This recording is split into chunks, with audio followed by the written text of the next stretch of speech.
may not be well health-wise with Nigeria President Bola Ahmed Tinubu as he fell down completely few minutes ago at a public event organized to mark this year 2024 Democracy Day celebration.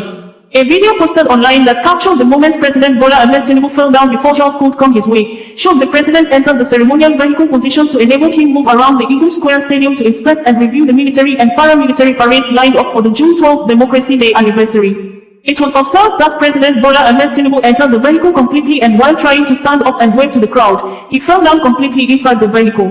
He was quickly helped by the security operatives around him. Tinubu was billed to also unveil the world's largest painted portrait in Abuja.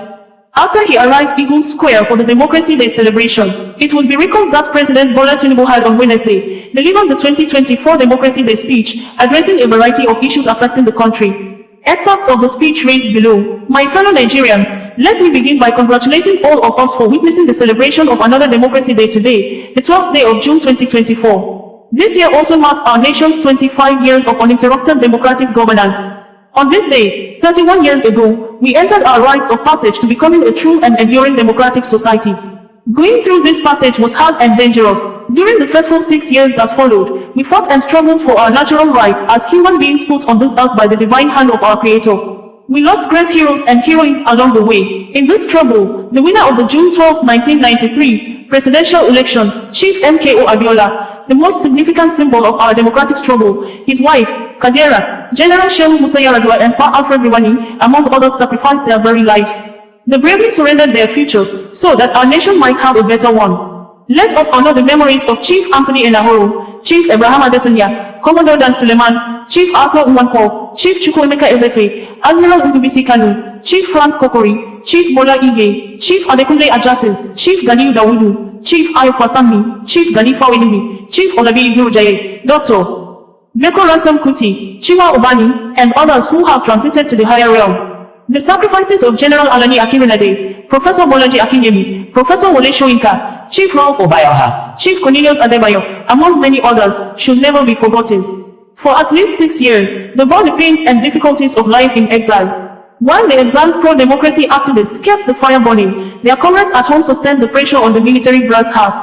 Among the latter are Olisa Abakoba, Femi Falana, Abdul Oro, Senator Shehu Sani, Governor Ubasani, Chief Olufalaye, and other National Democratic Coalition leaders such as Chief Ayo Adebanjo and Chief Ayo Opadokun. The sacrifices they made, and the precious gift brought about by their selfless devotion can never be repaid. Neither shall it be forgotten. We could not have won the battle against military dictatorship without the irrepressible Nigerian journalists who mounted the barricades along with the pro-democracy activists. We celebrate them today, along with their media establishments such as The Punch, Guardian, National Concord, Tribune, The News, Tempo, and Turn magazines. Military authorities proscribed these media establishments and jailed their journalists for standing for free speech and civil liberties. Despite the little might of the military government, what appeared to be high and unyielding walls of dictatorship came tumbling down. The dismal fortress exists no longer. The power of an idea, the power of the people proved more potent than all the guns and munitions, the munitions and the threats of the strongmen.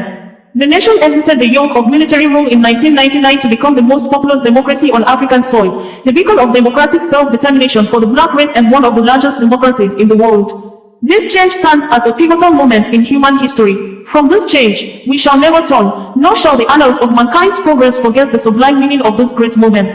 Today, 25 years later, we celebrate the silver anniversary of our journey in democracy. We have studied the course. Democracy is neither a foreign nor abstract concept devoid of real-life meaning for us. Neither can we afford to reduce or minimize it to being nothing but the mere holding of periodic elections where one candidate and party outdo another. While elections attract dramatic attention, they are but one aspect of democracy. Democracy is a way of life that encompasses a broad outlook of which elections are but a part. As such, a nation can have elections without being democratic, but a nation cannot be truly democratic without holding elections. That we have established a tradition of holding transparent, open, and fair elections gives credence to our democratic bearing. That we have experienced peaceful transitions of government affirms our democratic temperament. Fellow Nigerians, true democracy shines its light into the daily lives of the people who live under its nurturing wings. It affords us the freedom and liberty to think as we want, live where we want, and pursue whatever legitimate endeavor that suits us. Democracy does not assume some false or forced unity of opinion. In fact, democracy assumes that conflicting ideas and differing opinions shall be the order of the day. Given the diversity and variety of the human experience, there must be diverse perspectives and viewpoints. What democracy demands is that we do not resolve differences through force and repression, but we make allowance for the legitimacy of views that differ from our own. Where other forms of government impose against the will of the people, democracy aims to make leaders sufficiently humble that they conduct themselves as servants of the common good, not as viceroys of the narrow interests of the mighty. My dear compatriots, Nigeria faced a decision of untold gravity 25 years ago, whether to veer toward a better destination or continue aimlessly in the fog of dictatorship.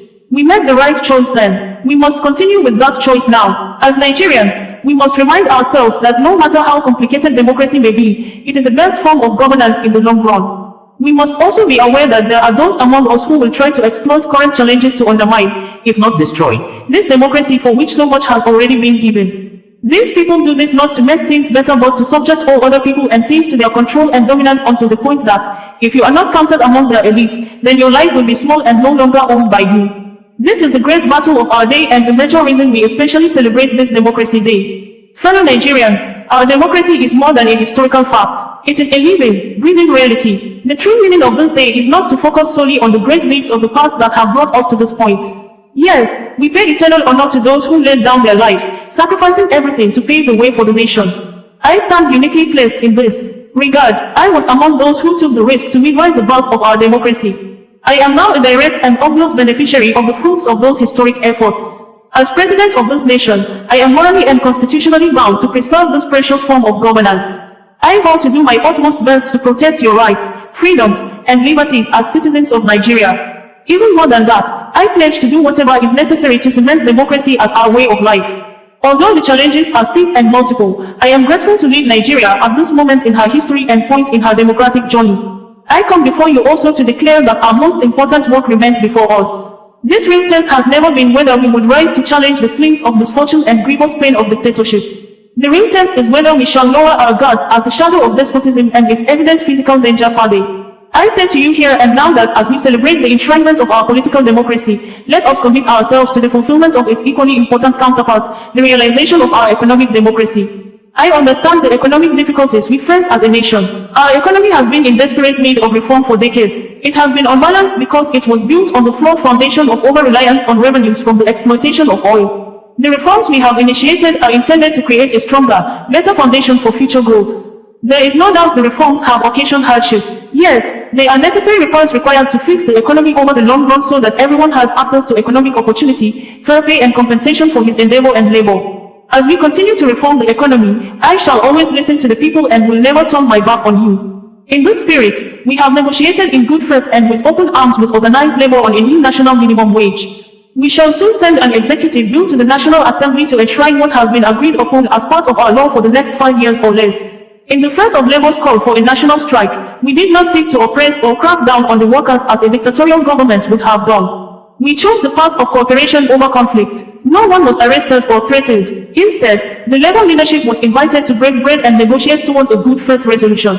Reasoned discussion and principled compromise are hallmarks of democracy. These themes shall continue to animate my policies and interaction with the constituent parts of our political economy. I take on this vital task without fear or favor and I commit myself to this work until we have built a Nigeria where no man is oppressed. In the end, our national greatness will not be achieved by traveling the easy road.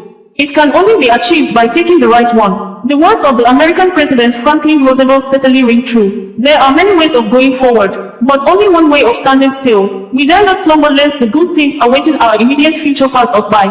We dare not plant our feet in an idle standstill in the middle of the intersection of hope and despair. We know the proper way forward and we shall take it. The initial rays of a brighter tomorrow now appear on the early horizon. An abundant future and our capacity to achieve that future lie within our reach. Democracy and the institutions it begets offer to take us to our profound destination. Let us board this progressive train together. Together, let us move Nigeria forward. Let's continue to keep the fire of democracy burning. Let's keep the torch lit for generations to come. May God continue to bless the Federal Republic of Nigeria and preserve our democracy. I wish us all a happy Democracy Day. OsazuwaAkonedo, bringing you the news in a more digital way.